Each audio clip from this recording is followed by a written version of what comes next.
नमस्कार, स्वागत आहे तुमचं माझ्या यूट्यूब चॅनलमध्ये, ज्याचं नाव आहे स्वामी भक्ती मराठी. मित्रांनो, ज्येष्ठ महिन्यातील पौर्णिमेला वटपौर्णिमेचा सण आपण साजरा करत असतो. तर वटपौर्णिमा हा दिवस आपल्या पतीच्या दीर्घायुष्यासाठी आणि तसेच निरोगी जीवनासाठी, उत्तम आरोग्यासाठी महिला वटपौर्णिमेचा उपवास करतात आणि वडाच्या झाडाची पूजा करतात. त्यानुसार या वर्षीची वटपौर्णिमा ही 21 जून 2024 या दिवशी आलेली आहे. तर या दिवशी पूजा करण्यासाठीचा शुभ मुहूर्त हा सकाळी 5:24 ते 10:30 हा शुभ मुहूर्त असणार आहे. तर या दिवशी सर्व महिला वटपौर्णिमेचं व्रत करत असतात आणि या दिवशी आपल्याला कोणत्या चुका या करायच्या नाही, तर याची संपूर्ण माहिती आपण आपल्या या व्हिडिओमध्ये बघणार आहोत. तर व्हिडिओ स्किप न करता संपूर्ण बघा आणि जे कोणी नवीन असेल या चॅनलवरती तर सबस्क्राईब करा. तर 21 जून 2024 या दिवशी महिला आपल्या पतीच्या दीर्घायुष्यासाठी आणि तसेच निरोगी जीवनासाठी, उत्तम आरोग्यासाठी वडाच्या झाडाची पूजा करतात आणि व्रतही करतात. तर धार्मिक मान्यतेनुसार वडाचे खूप महत्त्व सांगितले आहे. तर हे झाड त्रिमूर्तीचे म्हणजेच सालामध्ये विष्णूचे, मुळामध्ये ब्रह्मा आणि फांद्यांमध्ये शिवाचे प्रतीक आहे. तर हे झाड दीर्घकाळ अक्षय राहते आणि म्हणूनच त्याला अक्षय वड असे म्हणतात. तर सौभाग्यवतीचे वरदान मिळण्याबरोबरच आरोग्यासाठीही वटवृक्षाची पूजा केली जाते. तर वटवृक्ष अनेक औषधी गुणधर्मांनी समृद्ध आहे. देवतेसमान मानले जाणारे वटवृक्ष सर्व मनोकामना पूर्ण करण्याचे केंद्र मानले जाते.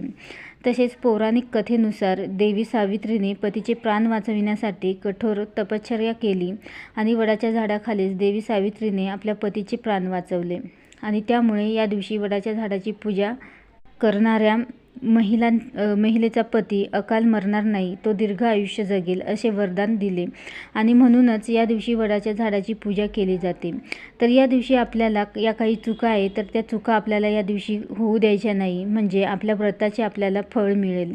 तर कोणत्या चुका आपल्याला करायच्या नाही या दिवशी? तर बघा, या दिवशी वडाच्या झाडाला इजा करायची नाही.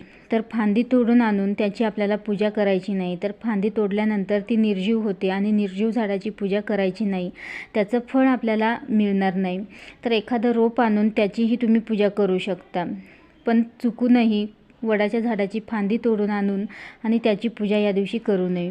त्यानंतर हे रोप तुम्ही जमिनीत लावू शकता, म्हणजे पूजा झाल्यानंतर ते रोप तुम्ही दुसऱ्या दिवशी जमिनीत लावू शकता. तर यानेही तुम्हाला वडाच्या झाडाचे म्हणजेच ब्रह्मा, विष्णू आणि महेश यांचा आशीर्वाद तुम्हाला मिळेल. त्यानंतर वटपौर्णिमेच्या दिवशी आपण शृंगार करतो. तर तयार होत असताना आपल्याला काळ्या आणि पांढऱ्या रंगाची साडी किंवा काळ्या रंगाची इतर कोणतीही वस्तू आपल्याला परिधान करायची नाही.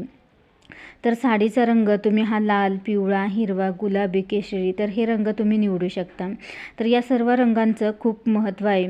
त्यानंतर हातामध्ये आपण ज्या बांगड्या घालतो, तर त्यामध्ये आपल्याला काचेच्या हिरव्या बांगड्या घालायच्या आहे. तर हिरवा रंग हा अतिशय शुभ मानला जातो.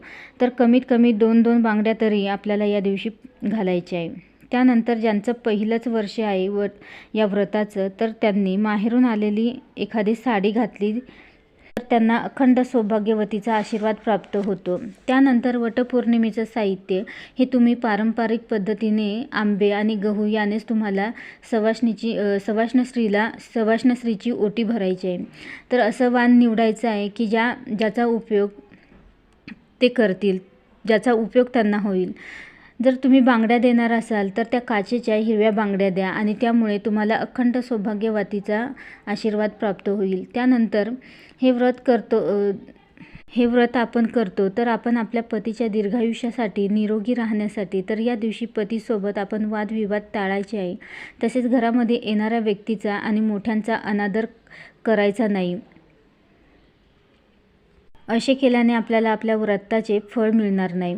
त्यामुळे या गोष्टी आपल्याला टाळायच्या आहे. पूजा करून आल्यानंतर आपल्या पतीचं औक्षण करायचं आहे आणि त्यानंतर वटपौर्णिमेच्या दिवशी आपण वडाच्या झाडाला जो धागा गुंडाळत असतो, तर तो गुंडाळत असताना एक फेरी झाली की त्याला गाठ मारायची नाही. तर सलग 7 फेरे झाल्यानंतरच तो धागा आपल्याला न तोडता किंवा गाठ न मारता आपल्याला तो तसाच अडकवायचा आहे.